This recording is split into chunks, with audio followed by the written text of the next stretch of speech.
Well, I don't know what to say. Bob gave me a Christmas present a little bit earlier this year, and it's a 930, and that's one of my holy grails. So, on camera, thank you so much. Oh, Merry Christmas. Yeah. Wow. I have to tell you a story, and this is a story I've told you, but I think it needs to be on camera. Back in the early days when I was trying really hard to find John thread parts, I had 820s, but I didn't have a 920 or a 930, and I really wanted the 930 bad. So I traded to this young fella. Well, I don't know how young he is.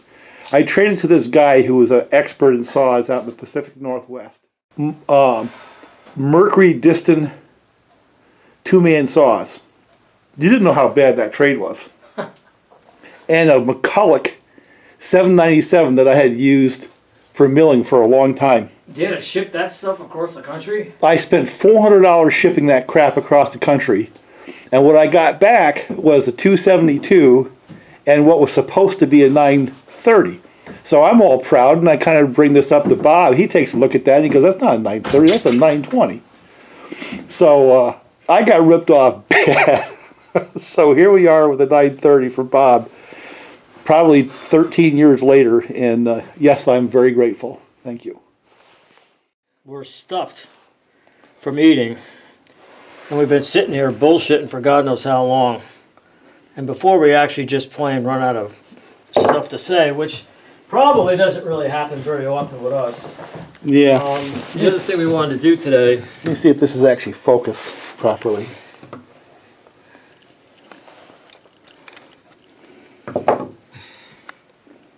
Yeah, actually it's doing pretty good. One more thing, right? Yeah. So this is obviously an Autotune carb. This is from a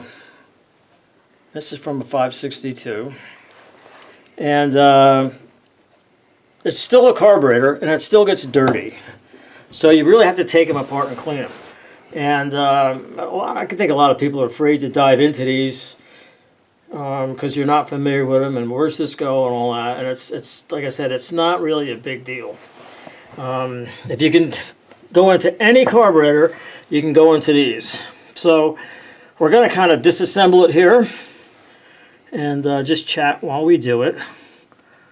You do have to remove the Autotune module as part of this. Now, one of the things that I started doing this was like, you know what, some of the carburetors were going bad, and too many of them were seeming to be like, go bad. And one of the symptoms, and this can happen with any carburetor with any saw with a primer, is if you hit that primer and the bulb doesn't come back out, something's clogged up somewhere.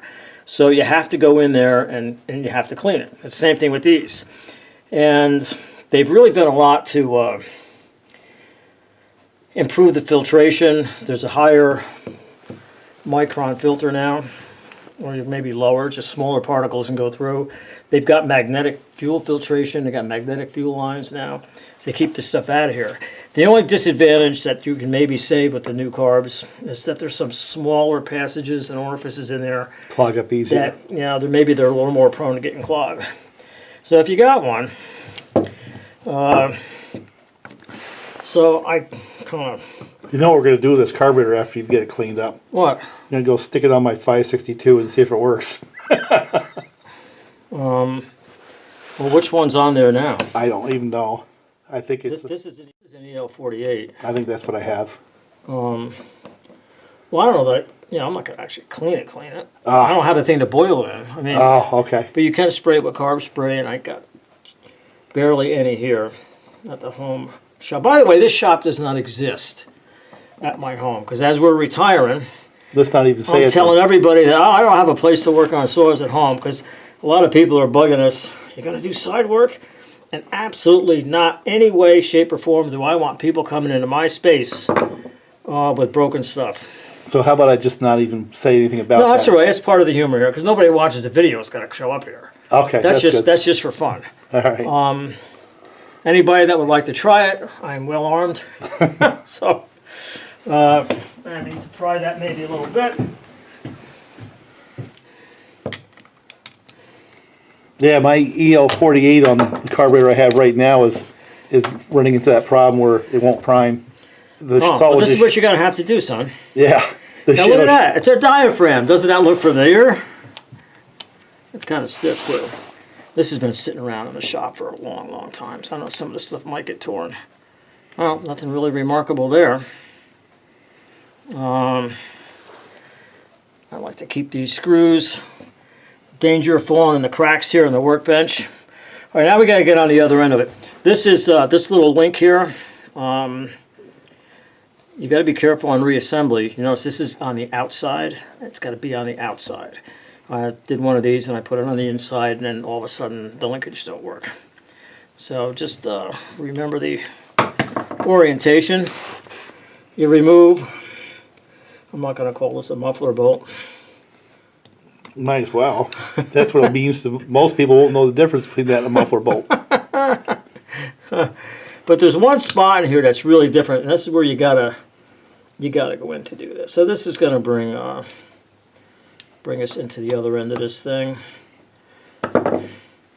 And here again, we're just going to take it off, take the linkage off, put it this way, so it's kind of got the right orientation in it. It doesn't. There's not a right and a wrong end to it. You can get it mixed up that way, but you do have to have it on the outside. Sometimes this screw doesn't want to move, but this one did. Now this is some little different stuff in here that they call for gaskets. And that's just stuck on the magnet. Now look at that. Doesn't that look familiar? Mm-hmm. It looks like like you're working on a 346. It's pretty clean in there too. Well, that one does. This is definitely clean. That screen is nice and clean. So this is what everybody is used to. You take the top, you take the bottom off, and here we got, just the gaskets. There's an extra clear one there. Nothing really remarkable there. And those little bubbles, that's not important.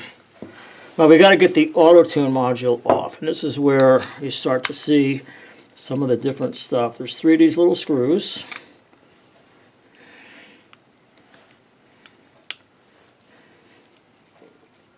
And I did loosen what ones I could. And there's a gasket underneath this thing. And all the holes that... Is that a part number you can get the gasket? Is it an individual piece? Absolutely not. No. I've done a shitload of these, and I think I've only torn it once. But yeah, you just gotta be a little careful. I don't know, but maybe this will be different because it's been a long time since it's been run. But this is, get this hose out of here. This is the gasket that we're talking about. You can't really put it on wrong. Let's see, this will come up. There you go. Okay, that's got to come off. And this is really where your problems are going to be. And some of these little holes going in there. And at the shop, we would put these in the bath and boil it in the ultrasonic cleaner. And you want to blow them out a little bit, but I found, you got a really good compressor. You want to go light on the trigger with your gun. You don't want to give it a full shot. And you could just, just spray a little stuff in there. I mean, we could do that, but so that's where you got to go to get. It's not a big deal. So just a couple extra screws to get in there, and then on the other side of this, this you can spray a little bit of stuff in there and get this cleaned out too. Mess with your face. I mean, you can pull this back and zoom it versus put it in your face. Yeah, how about that? So that's kind of what's going on. Now, what goes on beyond there, I have no idea. Does it matter? No, no. Who knows? I mean, but I can't like talk about stuff that I'm not really sure about. So I don't really know what's happening in there. But these are all the things that have to be cleaned. Just go light on your cleaners, light on your air. And I've saved a ton of carburetors that wouldn't function, but until you go to this extra third step and take the side piece off and clean out it all in there, you can't get the carburetor to run right. So I have a couple of dumb questions on that. on those holes, these ones right down in here, Yeah. where do they end up? Oh God, I know. Well, the reason is because if you blow from where they end up versus blowing in, that means you have more of a tendency to blow stuff out versus push it, pack it Yeah, further well, in. some of them, like this one, if you won't get it, you have to move it yourself. You won't be able to see it with the camera. This one goes through. I see it. I can see it. You right can see there. the light coming in the back. Yeah. All right, this one's going to go probably into where that little Welsh split or whatever it is there. You ever pull the Welsh plugs? No. Not even sure that that's what it is. If I see rust or anything in this stage of a carburetor, it's junk. I'm not wasting any time with it. Gotcha. Or heavy corrosion. That's another thing. You can clean dirt, you can clean sawdust, and you can clean spoiled fuel. But if you have oxidation corrosion on the carb body, you can't clean it and make it go away. At that point, you just got to pitch it in the trash. And on this side right here, have you ever seen actual dirt come out of there? I mean, you just kind of blow. Does it go all the way through, or is that where the little solenoid is? Isn't it? No, it doesn't go all the way through. So you got to be really careful about cleaning that. Yeah. You can pack stuff right in there.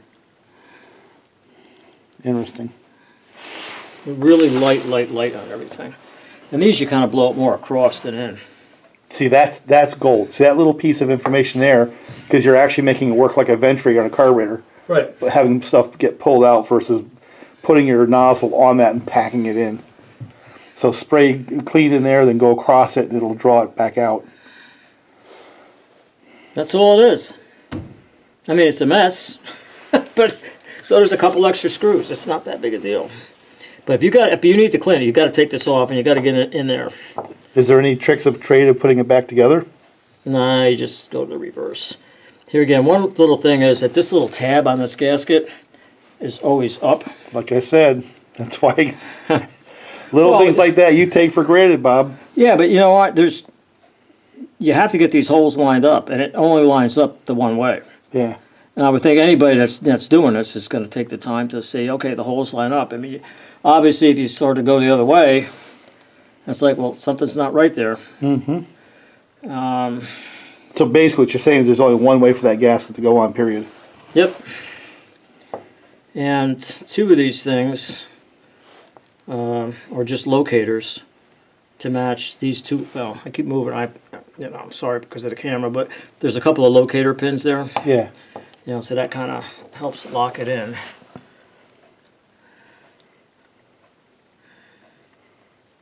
That's that.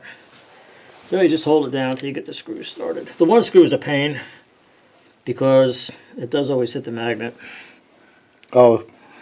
So it's definitely almost never done on the first try. So you get the other two screws in first and then try for it, probably. Yeah. Yep. At least get them started, not cranked. Of course, this one here, that's easy to do.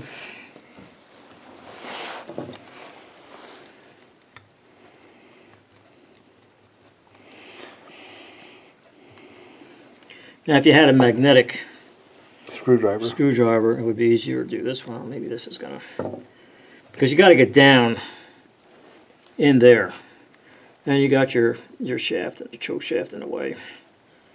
I'd probably take tweezers and stick it in with tweezers. Yeah, but you should grab something from over there. But we're gonna do it this way, and there we go.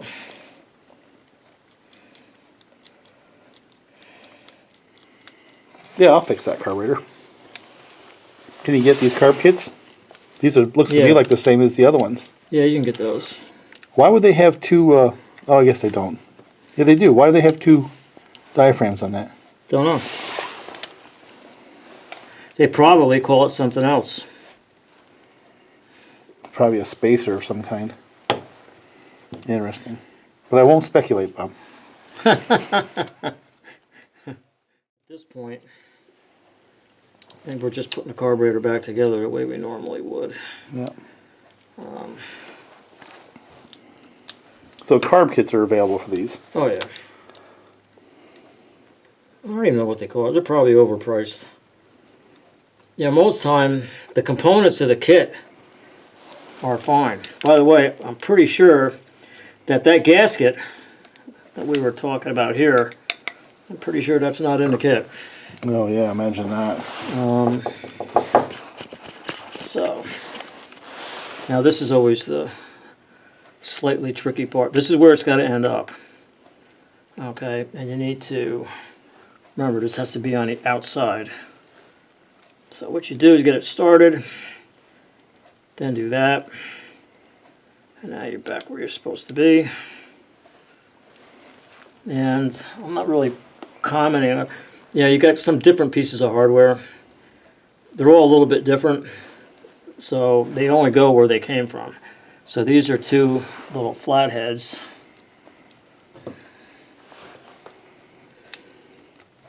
So if I take that home, boil it, Yeah. and then throw it on the 562, it should work. It's already been flashed, so if whatever it probably matches the old ignition I have. I think I've got the one that ends with a 1. Yeah, I have no side. idea what software, firmware, whatever's in this. But you know something? I don't want to know. What I want to do is no, I'm serious. Because that was one of the things I was doing a couple years back, was I was just mixing and matching to see what would run. And you had said something a long time ago about how the el48s, obviously they were different. They didn't have the same plug, but also you couldn't use those on the newer ignitions or something. It was something along those lines. Yeah, the earliest ones, there's a difference. And I don't know which one's early and which one's late, but the first batch of these... The 44s were the earliest ones. Well, I know that, but I don't know. There's like 8 megahertz and 14 megahertz. And what I'm not sure of is which one's which. But the difference in that is why you can't use the el48 And ignition. on any new ignitions. Right. Or vice versa. Now this other piece here, the diaphragm, you know, has got the little cutout to fit around your fuel nipple there, so can't get that wrong. And correspondingly, that goes there. And we're just going back together. So it's really, you know. And did I dive into one of these the first time I thought the carb needed to be cleaned? No. I was like everybody else. I don't want to mess with that, you know. And then it's obvious, like, well, you got to go deeper because what you're doing isn't working. Well, like you've said, for as long as I can remember, a carburetor is still a carburetor. Yeah. So it has a few other tools hanging on the side of it. It's still a freaking carburetor. You know, it's funny thing was, like, just the first time I did that, I said, yeah, let's see what's under there. And it's like, well, there's a lot of little holes. They've got to be clean. Well, the two takeaways for me on this is, number one, that goes apart and back together like a normal carburetor with a few extra little screws. But were you saying blowing across versus into, that's gold. I mean, that's not readily obvious for some people. Yeah. Yeah, it's kind of what you got to do. And that's it. Just back together. Very, very cool. We have our little lead wire here. We can put that back. Then you would plug it in. Done.